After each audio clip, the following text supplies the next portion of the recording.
Oi pessoal, tudo bem? Então, essa semana a gente retorna, né, com as nossas atividades normais, remotas, né, mas ainda necessárias. E nosso primeiro encontro essa semana será direcionado ali ao feedback de mecanismos de transporte, tá? Intramembranas. Lembra que no nosso último encontro, e aí eu vou retomar obviamente com vocês, a gente falou sobre a composição da membrana celular, né, do revestimento celular. Então a gente falou da bicamada fosfolipídica, comentamos ali sobre a composição das proteínas que permitem o mecanismo de transporte, de regulação de substâncias do meio intra e extracelular. A gente comentou ali da presença ali em algumas células da parede celular e a sua composição, certo? E aí agora a gente vai explicar, vai começar a dar uma aprofundada no processo de transporte de substâncias. Então, a gente vai falar um pouquinho sobre transporte passivo, transporte ativo, né? Explicar o efeito osmose, beleza? Então a gente vai entrar com os detalhes e alguns exemplos muito legais, certo? E aí, antes da gente ter a nossa aulinha, né, eu preciso que vocês se familiarizem, tenham noção de alguns termos, tá? Que se fazem muito importantes. Até mesmo para na hora que eu começar a discutir com vocês caras ali, tá, pô, isso aí o Yuri comentou antes, certo? Então eu vou projetar aqui com vocês, ó, um quadro branco, só para eu fazer uns rabiscos mesmo, tá? Só para que vocês deixem registrados no caderno de vocês algumas informações que eu acho pertinentes aí para nosso encontro dessa semana, tá certo? Então eu vou fechar aqui minha tela um pouquinho, olha lá. Então, a gente precisa ter uma noção do seguinte: quando a gente está falando de mecanismo de transporte, então a gente vai falar aqui sobre transporte intramembrana. Transporte intramembrana.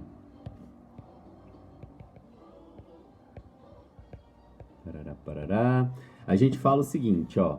Existem nesses mecanismos de transporte a passagem de substâncias pela membrana plasmática, certo? E aí, essas substâncias, elas vão compor ali as soluções que existem no citoplasma da célula ou os componentes que existem no plasma sanguíneo, né? Então, é o que entra na célula e o que está circulando pelo plasma, tá? Ou o que está entre as células, que a gente chama ali de componente intersticial. Então, o que está circulando ali entre uma célula e outra, pelo seu lado externo, tá? Então, quando a gente vai falar de transporte intramembrana, eu costumo gostar de lembrar a galera só os conceitos, acho importante soluções, né? Então, quando a gente vai falando aqui das soluções, tá? Do citoplasma, ou soluções do plasma sanguíneo, propriamente dito, né? A gente comenta aqui dessa questão das soluções o seguinte: eu tenho numa solução, né? Lembrando um pouquinho da química, um solvente, certo? E eu tenho nessa solução também o soluto. Beleza? Solvente e o soluto.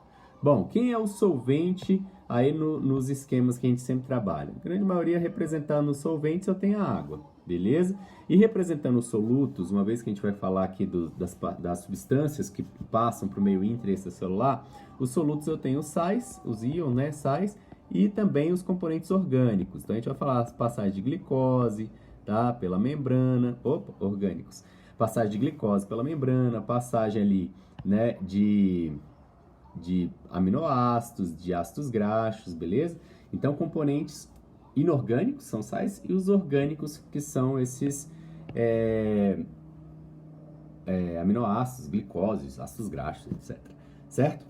Bom, uma vez a gente já compreendendo, quando a gente vai falar assim, passagem do soluto do meio mais concentrado para o meio menos concentrado. Então, é da onde tem muitos sais minerais, ou da onde tem muitos componentes orgânicos, eles vão se deslocar para uma região onde tem poucos componentes. Então, vamos imaginar uma situação em que eu tenho ali dentro da minha célula, no meio intracelular, tá? Então, eu tenho assim, ó, dentro da célulazinha, tenho dentro da minha célula, tá?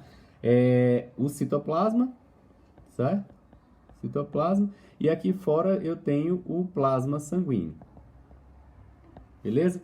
Então, quando eu falar assim, passagem de substância da onde tem mais para onde tem menos, ou da onde tem uma solução hipertônica para uma solução hipotônica, onde você espera que tenha maior concentração de componentes inorgânicos, a maior concentração de sais minerais, dentro da célula ou no plasma sanguíneo?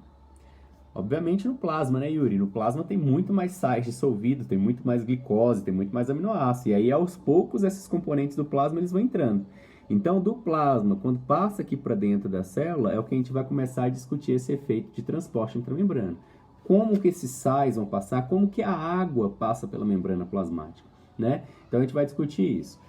Se eu já tenho uma noção que no plasma eu tenho uma região com a maior concentração de solutos, eu costumo então dizer que aqui no plasma, se ele tem mais soluto, ele é uma região hipertônica, tá? Hipertônico. O que é hipertônico? Muitos sais. Se vai passar da onde tem muito para onde tem pouco, então dentro da célula ela apresenta uma característica hipotônica. Caraca, mas é sempre assim? Não, vai depender do nosso referencial. E é isso que eu vou apresentando para vocês no nosso encontro, tá bom? Então, hipertônico, hipotônico, soluto, solvente. Então, a gente vai trocar um pouquinho essas ideias aí, tá? E aí, falando dos mecanismos de transporte, né? Da passagem desses solutos, ou até mesmo do solvente, né? Quando a gente for falar da água, por exemplo, a água também passa do plasma para dentro da célula, dentro da célula para fora, tá? A passagem desses solventes também a gente vai falar sobre o efeito osmose, né? Então, quando eu for falar aqui da passagem de água, tá? A água a gente vai falar sobre o mecanismo de osmose, osmorregulação, tá? Então, osmose é a concentração, é a passagem de água pela membrana celular. Quando a gente estiver falando aqui da passagem dos sais e dos componentes orgânicos, a gente vai usar dois processos, né? Um processo passivo de transporte ou um processo ativo de transporte. Nesse processo passivo, a gente vai falar sobre a difusão simples